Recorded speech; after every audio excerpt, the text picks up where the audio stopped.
Bonsoir, très chers compatriotes gabonais, une fois de plus. Merci pour l'ensemble des internautes qui me suivent sur ma page Facebook, dénommée David Mberakouma, le Minotaure de la baie de Kouchou. Il vous souviendra que je vous avais tenu informé que j'ai sorti d'une restriction d'une semaine, après avoir été restreint de 4 jours, et à peine sorti d'une semaine, on m'a encore restreint pour 16 heures. Donc ce n'est que maintenant là, au moment où vous m'apercevez que je me connecte de plus sur ma page Facebook. Et là, vous êtes sur l'émission Atmosphère et je suis au dialogue national pour pouvoir recueillir un certain nombre d'informations justement de ceux-là qui sont en plein conclave. Ce dialogue national qui est initié par les plus hautes autorités, qui intervient d'ailleurs dans un contexte particulier. Contexte particulier marqué par la chute du système Bongo PDG et la prise de pouvoir par des voies non autorisées, c'est-à-dire le CTRI. Et là, je voudrais justement solliciter l'attention de quelques-unes des personnes. Monsieur, bonsoir. Excusez-moi, je ne sais pas si vous pouvez m'accorder un peu de temps. Ok, d'accord, merci. Donc, je trimballe mon micro. Et là, vous avez justement des bus qui ont été affrétés à cet effet. Ces bus-là sont essentiellement là pour transporter les participants qui sont venus de partout dans l'arrière-pays. Et là, vous voyez bien, ce sont les bus Transsub, flambant neuf, où vous avez plusieurs de ces participants-là. Bonsoir. Ah, voilà. Là, vous avez ma très chère grande sœur Karim Arissani. Voilà, accordez-moi juste le temps qu'elle puisse garer. Donc, j'étais à la recherche des interlocuteurs, justement, pour pouvoir nous expliquer à peu près ce qui se passe au niveau du dialogue national. Et moi, je pense que Karim Arissani est le prototype parfait. Je viens de faire une grande prise, une grande capture. Vous êtes à l'émission Atmosphère, animée par Thierry et Sam David Mberakouma. Là, nous sommes justement au niveau du dialogue national qui a été initié par le chef de l'État, c'est-à-dire Brice Koto. Là, voilà, de l'autre côté, vous avez Machi également qui est un leader d'une formation politique. Là, je vous disais que nous étions au dialogue national et là, je viens de faire une grande prise, une grande capture. Karim Arissani, cette mastodonte politique que vous connaissez très bien dans le Haut-Togo et pratiquement sur l'ensemble du territoire national. Madame Karim Arissani, j'étais à la recherche des interlocuteurs privilégiés du dialogue pour qu'ils puissent éclairer la lanterne des populations qui vous suivent. Là, vous êtes en direct sur ma page Facebook dénommée David Mberakouma. Je voudrais déjà avoir votre impression dès d'entrée de jeu et également nous dire à peu près ce qui se passe au dialogue et dans quel camp vous vous situez par rapport aux aspirations légitimes du peuple souverain, c'est-à-dire les attentes des populations et enfin, certainement, les perspectives à venir. Quelle est votre vision de ce dialogue? Qu'est-ce que vous entrevoyez justement pour aider les populations à sortir victorieuses de ce dialogue? Donc là, vous avez Karim Arissani. Madame Karim Arissani, bonsoir. Bonsoir, je suis Karim Arissani, épouse Andron Toutoum. Je suis acteur politique. Je suis dans la commission régime et institution. Voilà, donc Karim Arissani est dans la commission régime et institution. Madame Karim Arissani, c'est parfaitement la meilleure des commissions d'après ce que je pourrais penser parce que nous sommes partis d'un régime de démocratie pluraliste où le chef de l'État a été débarqué par les forces de défense et de sécurité. Aujourd'hui, nous sommes dans un régime de transition. Au niveau justement de votre panel, comment ça se passe là-bas? Est-ce que nous sommes rassurés qu'au sortir de ce dialogue-là, nous aurons les institutions qu'il faut? Est-ce que nous aurons la démocratie pluraliste que nous cherchons? la transparence électorale, c'est autant de questions dont les populations s'imposent. Donc, souffrez un seul instant, nous allons écouter attentivement notre expert, c'est-à-dire Madame Karim Harissani, épouse Tountou. Oui, Madame Karim Harissani, nous vous écoutons. Essayez de parler à haute intelligible voix parce que les gens vous suivent. Je n'ai pas grand-chose à dire parce que nous avons commencé les commissions, nous sommes rentrés en commission seulement lundi. Là donc on a lundi, aujourd'hui nous sommes mardi, demain c'est férié. D'accord. Donc nous avons travaillé sur les institutions. D'accord. Et sur le régime présidentiel. Et qu'est-ce qui sort des institutions? Bon, voilà, de l'autre côté, vous avez également le président d'une formation politique, Gérard, que vous connaissez très bien, que j'aurai certainement l'occasion d'également interroger prochainement. Pour le moment, nous nous concentrons sur Karim Harissani. Non, nous sommes, justement, je suis dans la commission avec le président Gérard Elangui. Ah, d'accord. On est dans la même commission. Très bien. Nous avons parlé des institutions et du régime présidentiel.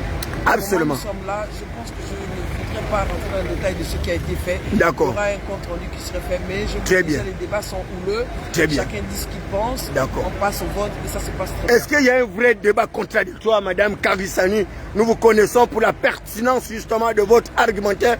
Nous connaissons votre franchise. Nous savons que vous n'êtes pas une femme qu'on peut corrompre. Vous n'êtes pas une femme qui peut se laisser berner par des supercheries.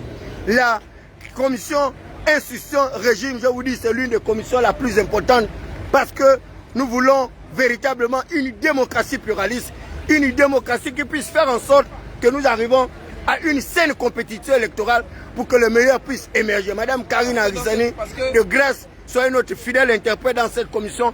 Battez-vous comme vous l'avez toujours fait pour que nous ayons un régime présidentiel qui puisse tenir en compte les aspirations du peuple, mais également d'arriver à ce que Montesquieu appelait le principe de séparation de pouvoir. Dans cette commission, il y a les partis politiques. Très bien. Il y a les institutions. Très bien. Il y a la gouvernance. Très bien. Il y a le régime présidentiel. Très bien. Donc tout est à l'intérieur. Pour moi, vraiment, nous allons aborder, je crois, jeudi, les partis politiques. D'accord. Allons-y, maman. Dans un petit pays comme le Congo, qu'on ait autant de partis politiques, plus de 100 formations politiques. Et certains partis politiques n'ont même pas de huiles, Madame Harissani. Nous connaissons que vous êtes quand même une élue locale à plusieurs reprises. Vous êtes allé batailler dur pour avoir justement la caution du peuple. Mais regardez toutes ces formations politiques. Cette pluralité florisante des partis politiques, sans base électorale, des partis sans élus. Ils arrivent comme ça à organiser justement un conglomérat dénommé des partis politiques sans élus et ils réclament des subventions chaque année de l'État gabonais. Karim Harissani, nous comptons sur vous de mettre fin à ce système de régression électorale. Attention, Karim Harissani ne peut pas mettre fin. Nous sommes nombreux et ce qui est bien, et je suis content de la manière dont le bureau travaille. Très bien.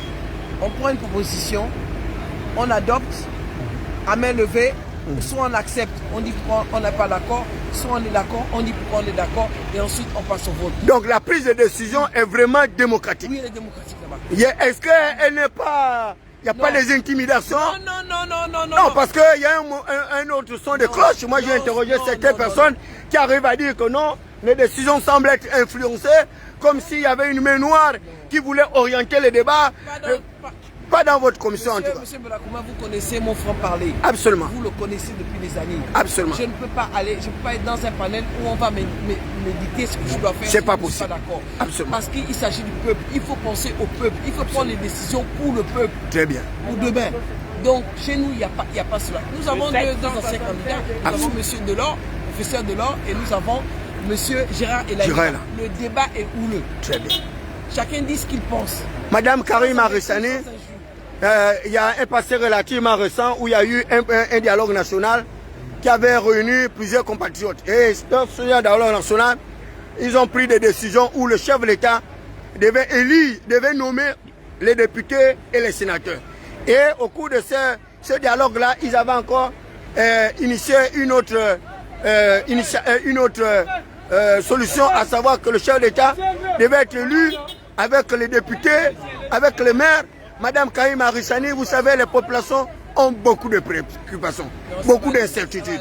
Est-ce que vous pouvez nous rassurer que ce dialogue national ne va pas accoucher d'une souris et que ce n'est pas un dialogue de trop qui aurait servi justement à donner à boire et à manger à des participants et que le peuple se retrouve encore une fois floué. Tout ce que je peux vous dire, c'est qu'en ce qui concerne mon panel et aussi le panel dans lequel je suis et en discutant avec les autres, je ne suis pas sûr que ce sera pareil. Il y aura vraiment des changements pour les populations. Et je ne pense pas, à mon avis, qu'il y ait une main noire qui soit derrière. Donc nous sommes sûrs que nous arriverons à une limitation des mandats, à une élection à 2 tours au lieu d'un tour. Mais c'est autant de questions, Madame Arissani. Le problème, c'est qu'on va débattre de cela dans la semaine. Donc, je ne peux rien vous dire pour le moment. On n'est pas encore arrivé à ce niveau.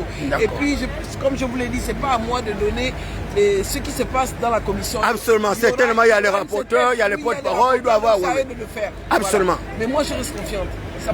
D'accord. Je reste confiante. Voilà, donc vous étiez là sur l'émission Atmosphère, vous avez bien écouté notre conseiller municipal Karim Arissani, cette femme charismatique qui n'a jamais mordu quoi que ce soit. Elle est là, elle est la représentante du peuple et elle est là pour dire la vérité au peuple gabonais. Vous l'avez pu entendre.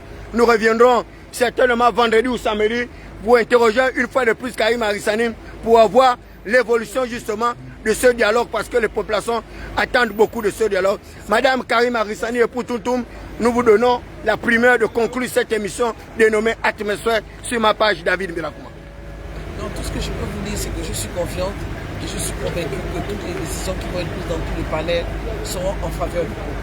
C'est tout ce que je peux vous dire comme conclusion. Voilà, merci Madame Justin Toutoum. Voilà, Karim Arissani l'a dit, toutes les décisions qui vont être prises en faveur du peuple souverain. Vous savez, la démocratie, c'est le meilleur système de gouvernance politique, économique et sociale. La démocratie vous permet d'arriver à une saine compétitivité électorale pour que les meilleurs puissent émerger. La démocratie exclut le totalitarisme. La démocratie exclut le parachutage éhonté parce que c'est le parachutage éhonté qui nous a entraînés dans les travers dans lesquels nous nous trouvons aujourd'hui. Monsieur, bonsoir. Est-ce qu'il est possible d'avoir quelques informations de votre part? Vous êtes sur ma page Facebook dénommée David Mbirakouma à l'émission Atmosphère. Cette émission que nous voulons que le peuple également puisse suivre les débats qui se déroulent justement ici. Vous êtes monsieur Monsieur Harley Vingan-Djogo. Voilà, monsieur Harley. De la sous-commission Patrimoine, Culture et Valeurs. De la sous-commission Patrimoine, Culture et Valeurs. Le patrimoine de l'État gabonais, aujourd'hui, vous le savez très bien, c'est un patrimoine qui est totalement en déliquescence parce que nous voyons bien que plusieurs institutions gabonaises aujourd'hui, y compris les administrations, arrivent à être dans le bon locatif d'un certain nombre de compatriotes expatriés. Qu'est-ce qui se passe au niveau du patrimoine? Est-ce que vous arrivez à réfléchir dessus pour pouvoir sortir l'État de cette situation de clientélisme, de concussion, mais également de gabegie financière? Tout justement, c'est l'optique visée. Voilà pourquoi nous avons tenu à discuter de toutes ces questions sans tabou. Absolument. Et je dois avouer que les travaux vont dans le bon sens. Très bien. Nous avons ciblé un certain nombre d'aspects, de questions qui ont été déjà soulevées par les populations. Et nous avons essayé de les regrouper. Nous en débattons donc pour en tirer une substantifique moelle. Bien sûr, nous faisons également des propositions. Absolument. Non seulement nous les analysons, nous faisons des propositions de sorte que les choses aillent désormais dans le bon sens parce que tout à fait. Nous osons croire que les nouvelles autorités en place vont véritablement tenir compte de tout ce qui a été fait parce que c'est un travail de fourmi. Absolument, parce que c'est là où le peuple vous attend justement. Vous qui êtes les participants, voilà. Voilà, un travail de fourmi qui a été fait. D'accord. Donc le moment venu, les organisateurs vont nécessairement communiquer sur le contenu de ce que ce dont nous avons débattu. Absolument, mais vous savez... Et nous ne doutons pas un seul instant de leur bonne foi parce qu'ils nous ont laissé travailler de manière sereine. Et en toute liberté. Donc, il y a eu beaucoup de passion, certes, mais cela n'enlève en rien la qualité et la hauteur. Monsieur le panéliste, vous savez, la culture, c'est l'âme d'une nation. La culture, c'est l'âme d'un peuple. Est-ce que le Gabon peut se targuer véritablement d'avoir une culture et des industries culturelles? Parce que la culture également est un moyen d'éclosion d'une certaine société. À travers la culture, on a vu le masque gabonais être vendu à hauteur de plus de 2 milliards. Est-ce que vous avez également réfléchi dans ce sens-là, d'arriver à une législation pour que nous arrivions à des industries culturelles pour valoriser justement notre patrimoine? toutes ces questions ont été soulevées et des propositions ont été faites, étant donné que nous avons beaucoup de sujets à traiter. Nous ne sommes véritablement qu'au début des débats. Absolument. Les thématiques ont déjà été bien énumérées, Très ont bien. déjà été scindées. Donc au fur et à mesure des débats, nous allons décortiquer toutes ces questions qui sont d'ailleurs d'actualité. Et le mois venu, comme je le disais, nous sortirons le contenu. Est-ce qu'il n'y a pas la pression là-bas? Est-ce qu'il n'y a pas des personnes qui arrivent à vouloir tirer la couverture de leur jeu? Absolument pas. Les débats sont libres. Et c'est d'ailleurs tout l'objectif qui avait été visé, c'est justement la liberté des débats. Voilà pourquoi au sein des différentes commissions, il y a eu une forme de melting pot au niveau de la composition, notamment des commissions. Et je pense que ce qui fait toute la beauté de ce débat, on n'a pas voulu écarter des expertises de quelque nature qu'elles viennent. Toutes les questions ont été débattues librement, aussi bien en présence des experts que des acteurs politiques, ceux de la société civile, de sorte qu'il n'y ait pas, que le débat ne penche pas nécessairement dans un sens qui pourrait favoriser des discriminations. Absolument. Des discriminations dans le débat. Rassurez-vous, l'ambiance est bon enfant. Voilà. Je peux vous l'assurer, l'ambiance est de bon enfant. Et nous nous réjouissons d'ailleurs que même certains membres de ce territoire qui ont été affectés dans nos différentes commissions n'influencent pas nécessairement de façon particulière les débats. Et je pense que c'est le bon côté. C'est ce qu'il faut retenir du déroulement des travaux qui se font. Voilà, j'ai bien vu votre accréditation, c'est bien écrit, parti politique. UFR, c'est quoi? C'est quelle formation politique? Union des forces de la République. Union des forces de la République. Est-ce que votre parti a une reconnaissance formelle, juridique, et elle se situe dans quel camp? Est-ce que vous êtes la majorité? Est-ce que vous êtes de l'opposition? Est-ce que vous êtes du CTRI? Quelle est votre véritable nature politique? Aujourd'hui, comme l'a dit le président du CTRI, il n'y a plus de parti politique, ni de la majorité, ni de l'opposition. Nous sommes là pour débattre des problèmes qui concernent notre pays. Et c'est la raison pour laquelle, d'ailleurs, en tant qu'acteur politique, je me retrouve dans le panel qui parle des questions de patrimoine, de l'art et de la culture. Vous voyez bien, absolument. Ce n'était pas nécessairement le panel dans lequel j'aurais souhaité intervenir. Quand cela ne tienne, je me sens vraiment tout honoré et à l'aise dans les débats qui sont soulevés. Et d'ailleurs, ça se voit par les réponses que vous donnez. Dans les débats qui sont soulevés. Voilà, j'ai interrogé Mme Karim Arissanou Tuntum, qui d'ailleurs également s'interrogeait, comme moi David Mberakouma, sur la pléthoricité, la pluralité de toutes ces formations politiques. D'ailleurs, c'est une formation politique n'ayant aucun élu local, aucun élu national, aucun maire, pratiquement rien du tout. Et ces gens-là occupent la scène politique. Est-ce que vous êtes favorable également à un durcissement de la loi sur les formations politiques? Est-ce que c'est pas possible de faire en sorte que seuls les partis politiques qui arrivent à avoir des élus continuent à exister? Parce que lui, le rôle également fondamental d'une formation politique, c'est de concourir à l'expression du suffrage. Mais dès lors que ces partis politiques concourent à l'expression du suffrage et que le peuple les rejette, et par extraordinaire, c'est ceux-là aujourd'hui qui deviennent nos députés, nos sénateurs, nos représentants, et c'est eux qui dialoguent, je ne dirais pas contre, pour les